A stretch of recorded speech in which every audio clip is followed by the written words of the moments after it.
Langsung dari lantai 2 Gedung Serambi Indonesia Tanjung Permai di batas kota. Assalamualaikum Syederalun, ada saya Iska Novita yang kembali hadir untuk menemani Anda di program talk show kita di sore hari ini.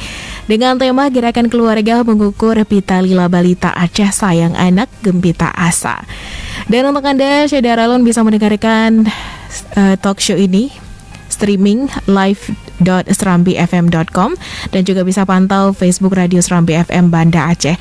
Dan tentunya juga bisa ikut berinteraksi di telepon ataupun juga WhatsApp di 0811 68 90 20. Selama 1 jam ke depan Syederalun kita akan membahas tema Gerakan Keluarga Mengukur Pita Lila Balita Aceh Sayang Anak atau Gempita Asa. Dan talk show ini hasil kerjasama Radio Serambi FM 90,2 MHz dengan Dinkes Aceh, Yayasan Darah untuk Aceh, Aceh Peduli ASI, dan UNICEF. Syederalun, UNICEF Aceh bersama Yayasan Darah untuk Aceh saat ini bekerja sama dalam penanganan gizi. Salah satu programnya adalah Gempita Asa atau Gerakan Mengukur Pita Lila Aceh Sayang Anak di kabupaten atau kota. Cara penapisan balita berisiko atau balita gizi buruk di tingkat masyarakat yang paling mudah dan sederhana adalah dengan pengukuran lingkar lengan atas atau lila. Pengukuran lila merupakan pemeriksaan antropometri atau pengukuran berat badan, tinggi badan, lingkar kepala, lingkar lengan atas yang dilakukan untuk mendeteksi secara dini kasus-kasus balita gizi buruk agar segera mendapatkan terapi atau dapat segera dirujuk. Selama ini, pengukuran lila di Indonesia dilakukan oleh kader terlatih di posyandu dan atau tenaga kesehatan. Namun sesungguhnya, keluarga dapat berperan aktif dalam penapisan balita beresiko atau balita gizi buruk dengan melakukan pengukuran lila secara mandiri. Sebagaimana kita ketahui bersama Syederalun, gizi buruk adalah salah satu penyebab stunting pada anak yang pada akhirnya dapat mengganggu tumbuh kembang anak. Dalam konteks pandemi COVID-19, di mana lebih banyak keluarga beraktivitas di rumah, layanan posyandu belum berjalan secara optimal. Dan juga untuk mengurangi risiko transmisi virus corona karena pemakaian pita lila secara bergantian, maka pengukuran lila mandiri oleh keluarga merupakan salah satu terobosan ya. Saat ini telah hadir bersama saya yang pertama ada Dr. Aslinar dan juga Bapak Azhari yang menjadi narasumber kita di sore hari ini. Jadi ada Ibu Dr. Aslinar SPAM Biomep ini selaku Ketua Aceh Peduli ASI ya. Assalamualaikum Bu. Waalaikumsalam warahmatullahi wabarakatuh. Iya, bagaimana kabarnya di sore hari ini? Alhamdulillah sehat. Alhamdulillah sehat ya. Terima kasih Ibu sudah hadir di studio Serambi FM. Dan narasumber kita yang kedua ini ada Pak Azhari SKM MKes. Ini selaku nutrisionis Dinkes Aceh. Assalamualaikum Pak. Waalaikumsalam warahmatullahi wabarakatuh. Iya, kabarnya bagaimana di sore hari ini? Alhamdulillah. Alhamdulillah baik ya. Terima kasih juga sudah hadir di studio Serambi FM. Dan kalau begitu langsung saja kita bahas tema kita yaitu Gerakan Keluarga Mengukur Pita Lila Balita Aceh Sayang Anak atau Gempita Asa ya. Yang pertama kita bertanya dulu sama Ibu atau Dr. Aslinar ini mengenai apa saja sih yang dapat menyebabkan gizi buruk pada balita, Dok? Oke, baik. Terima kasih. Assalamualaikum warahmatullahi wabarakatuh untuk semua pemirsa dimanapun berada. Penyebab dari gizi buruk itu kalau kita klasifikasikan ada dua ya, ada penyebab langsung dan ada penyebab tidak langsung. Penyebab langsungnya itu adalah yang pastinya adalah asupan makanan yang tidak memadai ya, dan juga penyakit. Asupan makanan yang tidak memadai itu Asupan makanan yang tidak memadai itu bisa mulai dari sejak bayi lahir, itu termasuk berisiko sekali menjadi gizi buruk itu kalau memang tidak mendapatkan ASI eksklusif ya, atau tidak diberikan ASI nanti sampai usia 2 tahun. Kemudian juga berisiko apabila mendapatkan MPASI, makanan pendamping ASI yang tidak sesuai, yang tidak adekuat, yang tidak memenuhi semua zat gizi. Nah, itu yang penyebab langsung yang berupa makanan tadi. Kemudian penyebab langsung yang lain adalah penyakit ya. Penyakit itu kalau bayi-bayi atau anak yang sering menderita sakit berulang, baik itu demam berulang atau diare berulang ya, itu juga bisa berisiko nantinya. Atau anak dengan yang tidak mendapatkan imunisasi secara lengkap, itu sangat berisiko juga. Dalam arti mudah sekali terserang penyakit karena memang tidak punya kekebalan terhadap penyakit menular tentunya ya. Kemudian atau pada kondisi bayi atau balita yang tidak tertangani dengan cepat ya, mungkin karena akses ke layanan kesehatan yang susah seperti itu. Kemudian yang tadi penyebab langsung dan sekarang penyebab tidak langsung itu antara lain yang ini ketersediaan pangan yang tidak cukup, itu berhubungan dengan sosial ekonomi ya, kondisi ekonomi di masyarakat, banyak yang miskin segala macam, jadi makannya mungkin tidak memenuhi zat gizi juga, jadinya hanya mungkin karbohidrat saja atau tidak terpenuhi lah semua, ada karbohidrat, protein, lemak, vitamin, mineral tidak terpenuhi. Kemudian hygiene dan sanitasi yang jelek ya, karena itu kita hubungkan juga nanti berhubungan dengan penyakit yang disebabkan oleh berbagai kondisi lingkungan yang tidak baik. Jadi kalau disebutkan penyebabnya ya itu gitu, banyak sekali sebenarnya yang kalau kita uraikan itu ada yang secara langsung menyebabkan gizi buruk, ada yang secara tidak langsung gitu. Oke, baik. Jadi penyebabnya itu ada secara langsung dan secara tidak langsung ya, dan ini lebih banyak berhubungan dengan makanan sepertinya ya, Dok ya? Iya, betul. Oke, baik, kita beralih ke Pak Azhari. Ini kira-kira tanda-tanda seorang balita itu mengalami namanya gizi buruk itu seperti apa, Dok? Pak. Ya, makasih. Assalamualaikum warahmatullahi wabarakatuh. Waalaikumsalam warahmatullahi wabarakatuh. Saya yang mendengar siaran kita hari ini. Mungkin kalau kita lihat tanda-tanda anak gizi buruk itu secara klinisnya mungkin kita bisa gampang mengenal ya anak-anak gizi buruk yang ada di lingkungan kita. Yang pertama kita bisa lihat dari postur tubuhnya ya. Dia kurus, bahkan anak gizi buruk itu adalah anak-anak yang sangat kurus. Nah ini kita bisa lihat misalnya apabila dia dilepas bajunya kelihatan tulang rusuknya atau disebut dengan iga gambang. Nah itu yang paling khas kita bisa tandai dengan anak-anak gizi buruk.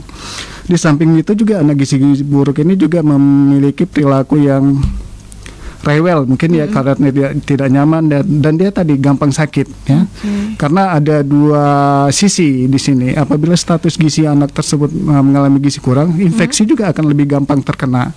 Jadi untuk anak-anak gizi buruk ataupun anak gizi kurang itu akan gampang sekali terkena penyakit infeksi. Nah, di samping itu juga mungkin kita bisa lihat juga dari kulit ya, kulitnya anak-anak gizi buruk ini umumnya kulitnya kelihatan kering gitu ya, matanya cekung ya, dia rewel. Setelah itu rambutnya tipis.